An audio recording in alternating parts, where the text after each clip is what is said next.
Se estamos pensando em programação orientada a objeto, não podemos deixar de conhecer os conceitos de classe e objeto. Na verdade, eu acredito que neste ponto de nossa disciplina você já conheça, mas será que você sabe como implementar em Java? Isso é importante. Então vamos ver agora como se faz isso? Veja a seguir. Classes. Na verdade, esse conceito de classes provavelmente você já conhece e nem se deu conta. Veja, por exemplo, essa imagem aqui. Normalmente, nós classificamos, né, coisas por categorias ou funcionalidades que ele exerce de forma similar. Então, por exemplo, aqui no nosso exemplo, o nosso camarada aqui de azul pensa garotas. Categoria garota, a classe garota é formado por, fisicamente, garotas. Assim como essa menina aqui pensa, boy, rapazes, garotos, né? É formado por rapazes. Observe bem que não necessariamente são iguais os objetos, mas eles, dentro de um determinado prisma, compartilham de atribuições similares, de características similares de funcionalidades, né? Como, por exemplo, aqui rapazes poderiam ter barba, mulheres não, por exemplo, né? Não vamos ficar explorando aqui gênero, né? Mas em síntese, com relação a essas diferenças. Agora, na vida da programação, a gente também faz essa categorização, esse agrupamento, essa classificação. Bom, e como se dá isso? Ressaltando que uma classe define características ou funcionalidades que determinados objetos daquele tipo de classe têm. Como, por exemplo, vamos supor, aqui nós temos aí os objetos Ana, Emily, Cat e Mansa. Todas elas são meninas aqui no nosso exemplo, fisicamente, e todas elas têm características que considero relevantes para um determinado contexto de estudante. Então, para o estudante, nós temos lá nome, a idade, se está registrado ou não. Então, são características relevantes para os objetos daquela classe, ok? Podemos dizer, então, que um objeto nada mais é, como vimos, uma instância da classe, uma materialização da classe. Ou seja, a classe define quais são as ações, as operações que esse objeto sabe fazer e ou características que esses objetos têm. Perfeito.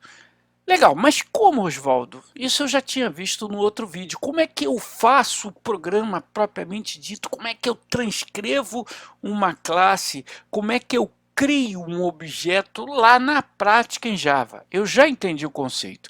É muito simples. Nós vamos ver que para você construir uma classe, você precisa, no mínimo, aí, da palavra class e o nome da classe. Aqui, minha classe é retângulo, ok?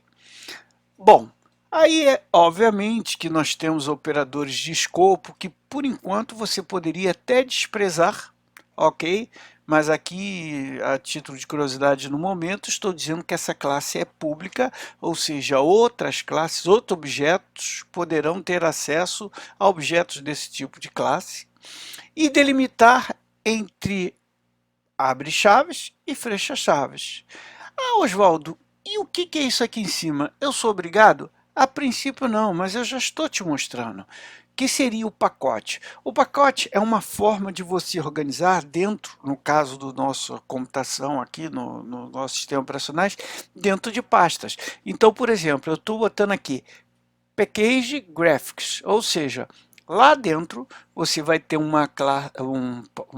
folder, uma pasta chamada Graphics, e dentro dele eu terei essa classe que eu acabei de criar. Aliás, é bastante oportuno lembrar que o nome do arquivo que você cria em Java para aquela classe, eles devem ter o mesmo nome, ou seja, se a classe é Rectangle, aqui tem que se chamar Rectangle, exatamente igual.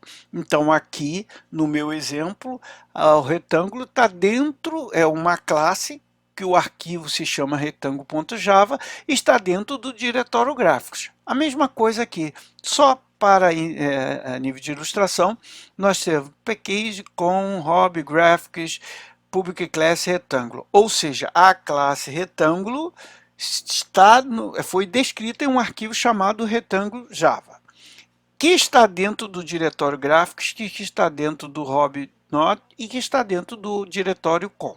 Ok? Ah, mas Oswaldo, você tinha me falado que as classes tinham métodos e variáveis. O que era método mesmo, Oswaldo? Método diz para a gente o quê? As ações que aquele determinado objeto é capaz de executar. Em termos práticos, você já sabe isso. Ele é uma função. Uma função essa que é interna à classe, nada mais do que isso, ok? E aqui nós temos as variáveis, que são os atributos que você já conhece na programação convencional. Ah, Oswaldo, então entendi. Então eu tenho lá public class dog com uma variável, ou seja, vamos chamar aqui de um atributo Brad, que é do tipo string, eu tenho um age, uma idade, que é do tipo inteiro, eu tenho uma cor, que é do tipo string, ou seja, isso tudo em nível de programação nada mais é que uma variável que está dentro da classe chamada dog, cachorro, né? E aqui eu tenho métodos que não retornam nada, barking, hungry, sleeping, que são as ações que naquele contexto aquela determinada classe vai fazer. Observe bem que cada classe ela depende do contexto que está sendo aplicado. Espera aí, Oswaldo, não entendi o que você quis dizer. Por exemplo, vamos supor que eu estou fazendo uma classe aluno. Se eu estou fazendo uma classe aluno de academia, o que precisa? Precisa altura, peso, né? A matrícula do cara, mas eu não preciso de nota, por exemplo, na classe aluno de uma academia. Agora, se o aluno for de uma graduação como você, interessa aqui para a faculdade, se para a universidade, seu peso, sua altura, não interessa, interessa se você faltou, se você tem as suas notas, ou seja, a classe é uma abstração de um objeto real, elencando, relevando somente aqueles atributos e métodos, né, ou seja, aquelas características e ações que são interessantes naquele contexto, ok? Bom, e aqui nós vemos, por exemplo, uma classe lâmpada. Nós temos mais um exemplo aqui circundado por linha pontilhada de atributos, de métodos. Ambos são métodos agora implementados. Obviamente que ainda não vimos esse método que não tem retorno, que você pode estar falando, ah, Oswaldo, uma função sem retorno em Java existe. Essa função sem retorno, ela se torna como se fosse uma função auto-run daquela classe. Ou seja, aqui, para usar um objeto que seja do tipo lâmpada, para eu chamar, eu tenho que dar objeto.ligar. Essa não, por não ter retorno, no ato da criação do objeto, esse método acontece automaticamente. A esse método que acontece automaticamente, por não estar definido o seu retorno, nós chamamos de construtor. Mas não se preocupe que a gente vai ver isso em outros vídeos, esse assunto. Ok? Bom, e agora nós temos aqui um exemplo simples, mas mais completo. Eu tenho uma classe chamada animal, que tem peso, tem altura, tem cor. Vamos desprezar aqui, né, por enquanto, os private e public, mas se você já conhece mais um pouco, eu estou querendo dizer que esse peso, altura e cor só podem ser acessados dentro dessa classe diretamente. Para acessar fora, não tem como, a não ser que seja através de um método, ok? Bom, aqui como método, ou seja, você vê que é exatamente uma função, só que é uma função que fica dentro da classe. Ele pode comer, dormir, andar, fazer barulho.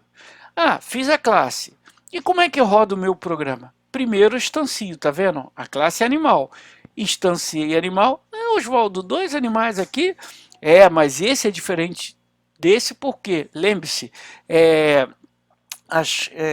Java é case sensitive, ele diferencia letra maiúscula e minúsculas. E, inclusive, é uma prática de você escrever sempre a classe iniciada por letra maiúscula. Não se esqueça disso, tá? Então, automaticamente aqui, ó, eu instanciei o animal. Ou seja, esse animal com letra minúscula, a partir de agora, é referência a um objeto real que existe, digamos assim, na sua memória do computador. Ok? Bom, aí beleza, agora temos animal.comer, ou seja, eu estou chamando o método comer desse objeto animal. Observe que eu só consegui chamar .comer porque ele é public. Se ele não fosse public, eu não conseguiria, isso daria erro. Por isso, eu posso afirmar que se eu botar aqui animal.peso igual a 10, ponto peso vai dar erro, porque ele é privado, ok? Então, estou chamando os métodos animal, dos métodos comer, andar e dormir. Muito mais fácil do que você imaginou, não é verdade?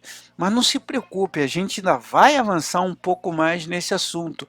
Falar de métodos construtores, dos pilares, inclusive da programação orientada a objeto, como herança, polimorfismo, do próprio encapsulamento, né? Dos métodos de acesso e configuração. Existem vários outros conceitos que a gente vai costurando à medida que vamos construindo outros vídeos, tá ok? É só para não ficar muito longo. Bom, te vejo no próximo vídeo e espero ter te ajudado, hein? Até mais.